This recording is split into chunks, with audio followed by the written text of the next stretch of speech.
anak-anak kelas 5, apa kabar? Semoga masih dalam keadaan sehat dan juga tetap semangat dalam belajar ya. Nah, hari ini kita membahas kuis kita yang kemarin ya. Jadi ada 3 soal yang diberikan kemarin ya.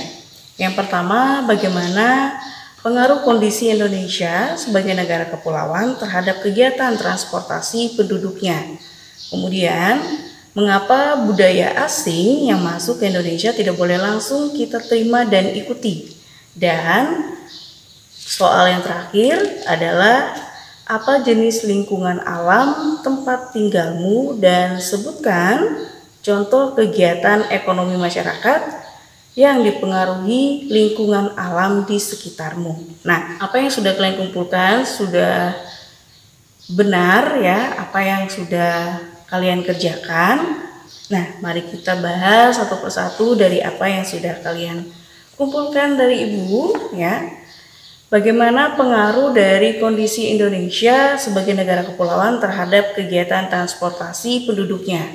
Nah, karena kita negara kepulauan ya, kita antar pulau ini itu memiliki jarak yang cukup besar ya, sehingga transportasi yang digunakan pun beragam ya. Ada yang dari laut ya, ada yang juga daratan ataupun melalui udara. Karena kondisi Indonesia yang kepulauan sehingga memang perlu transportasi ya. Semakin canggih transportasi tentu semakin cepat ya.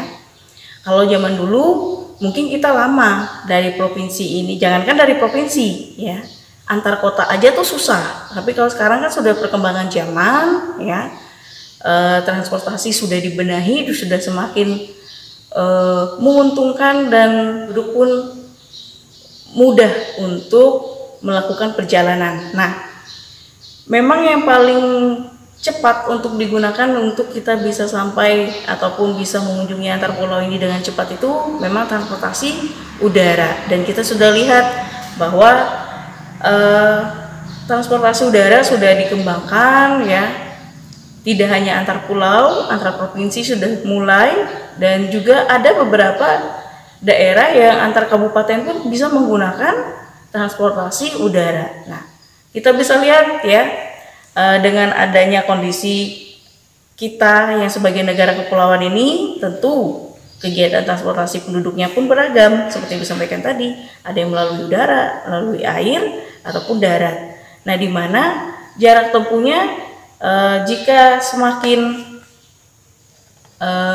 canggih alat yang digunakan, tentu semakin cepat kita sampai ke tempat yang kita inginkan. Tentu akan berpengaruh juga pada ekonomi ya.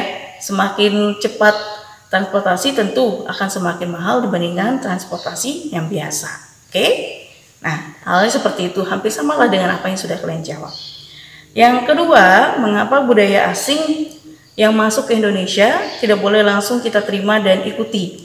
Hal ini bukan hal baru ya, karena kita sendiri punya budaya ya, kita punya kebudayaan sendiri yang lebih dikenal adalah budaya timur ya. Karena itu kita punya tata krama, tata sopan ya.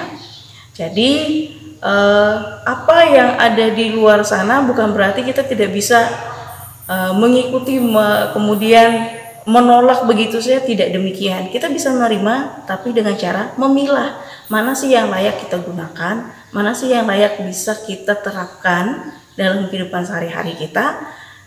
Mengingat kita juga punya kebudayaan ya, dan kebudayaan itu harus kita terapkan dan junjungkan ya, kebudayaan kita ya. Jangan sampai kebudayaan luar yang kita ikuti justru menghilangkan budaya daerah kita. Tidak demikian.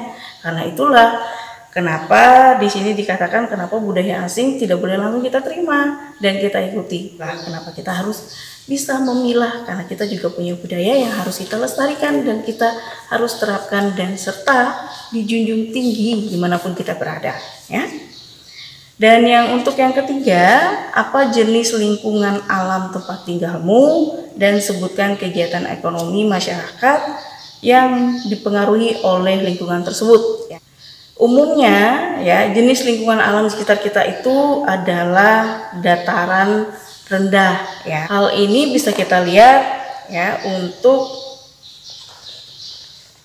kegiatan ekonominya ya, lebih banyak kita yaitu untuk kegiatan pertanian ya, itu lebih banyak karena kita bisa melihat potensi daerah kita ya untuk kegiatan pertanian, misalnya menanam padi ataupun jagung, kemudian kelapa sawit, kelapa, karet ya, yang dimana kegiatan ekonomi ini juga menjadi mata pencarian untuk sebagian penduduk yang ada di sekitar kita ya.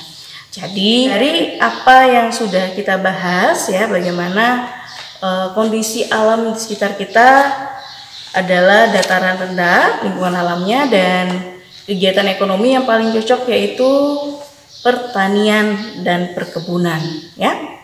Nah, itulah yang sudah kita bahas pada kuis sebelumnya. Untuk kuis hari ini ya, silahkan kalian catat di buku latihan kamu. Nomor 1, interaksi lingkungan alam menyebabkan keragaman suku bangsa di Indonesia. Tuliskan apa dampak positif dari pengaruh tersebut dan apa dampak negatif dari pengaruh tersebut. Oke. Nomor 2, tuliskan 2 contoh aktivitas manusia yang mempengaruhi kondisi alam. Nomor 3, apa jenis usaha persorangan yang terdapat di sekitar lingkungan kamu, dan apa saja barang atau jasa yang diberikan oleh usaha persorangan tersebut. Oke, silakan kalian tuliskan jawabannya seperti biasa di buku latihan dan dikumpulkan pada waktu yang sudah ditentukan dan akan kita bahas pada pertemuan selanjutnya. Oke, sampai di sini dulu pertemuan kita hari ini. Ingat, tetap sehat, tetap semangat, selalu jalankan protokol kesehatan untuk menjaga kesehatan kita pribadi dan juga orang-orang sekitar kita. Sampai di sini dan sampai jumpa.